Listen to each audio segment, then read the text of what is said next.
kay Hershey. Dapat nagpapaalam ng maayos. Dahil kung hindi, pwedeng mapahamak. Dapat nagpaalam kami ng maayos ni Butchoy.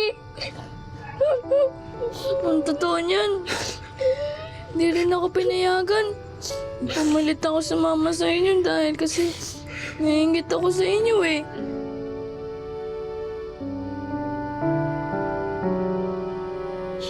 Ang sabi ni Lola Mars, makinig daw ng mabuti sa Diyos. Tara, samahan niyo ako magdasal. Taimtim ako nagdasal noon. Alam kong ng mga oras na yun, tanging ang Diyos na lang ang pwedeng makapagligtas sa amin.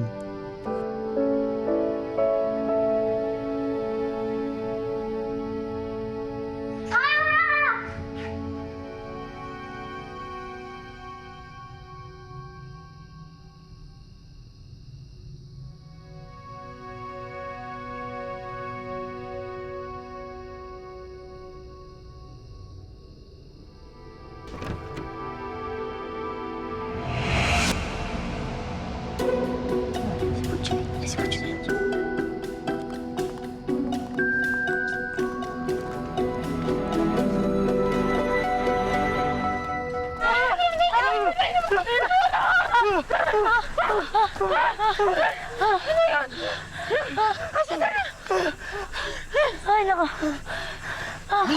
Bakit kinuha niyo yung bata? Baka makukulam yun. O di kaya aswang. Di ba, kumakain sila ng bata? Baka naman kidnapper. Guys, alam nyo, baka naman na ano siya, organ harvester siya, guys. Like, yung laman loob ng nakukuha niya, binibenta niya, di ba? Kayo naman kasing tatlo, sinabi ko nang umalis na tayo kanina pa eh. Pero paano yan? Masyado na tayong malayo sa campsite. Masyado na madilim, oh. Bahala na. Ang mahalaga, makalayo tayo dito.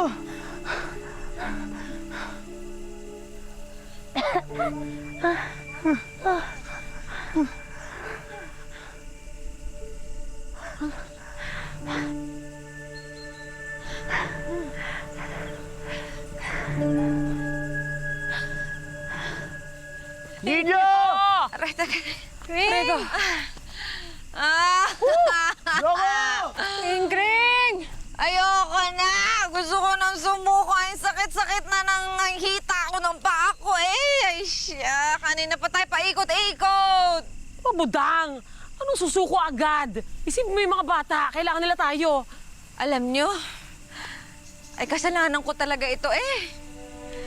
Siguro kung hindi ako sobrang busy sa trabaho ko, ay siya inasamahan ko sana si Butcher dyan sa perya. Ang tagal-tagal na niyang gustong pumunta dyan eh. Ako din. Masyado din akong naging stricta kay Kring Kring. Minsan nakakalimutan ko, bata siya. Siyempre gusto niya maglaro, di ba? Sana nga ako kung di na po siguro ako nag-shortcut. Baka nandun na po kami sa perya. Baka nag-enjoy na yung mga bata. Ako naman. Dapat kahit ang sakit ng balak ako, sinamahan ko si Ninyo eh. Lapit ako sa mama niya. Siyempre, karoon di konsensya ko yun, di ba? Ninyo! Ninyo! Butcher ko. Ano na?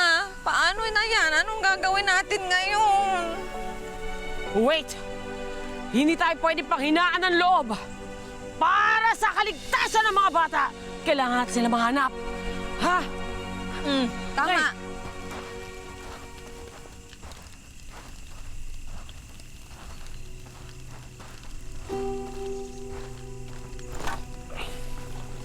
Oh, ito pa yung mga personal na gamit na yan. Diyan, may mga bag pa dyan. Di pa nakakalayo yun. May apoy pa nga ito, ng bonfire. Tingnan nyo lang, baka nandyan lang sa paligid yun.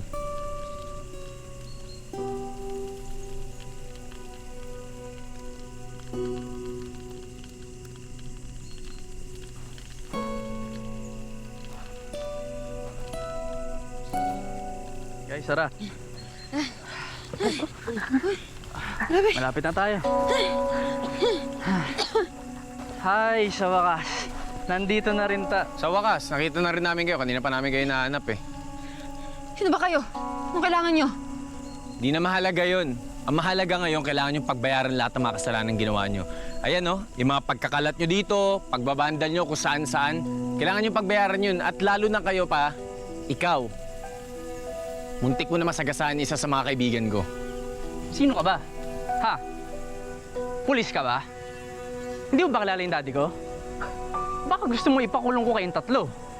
Wala akong pakialam kahit presidente pa yung tatay mo. Hindi mo alam yung sinasabi mo. Kaya kayong bilhin lahat ng tatay ko. Kano ba kailangan mo? Alam mo, hindi mo masisindak sa pera mo. Kasi kilalang kilala ko yung mga tulad nyo. Kilalang kilala.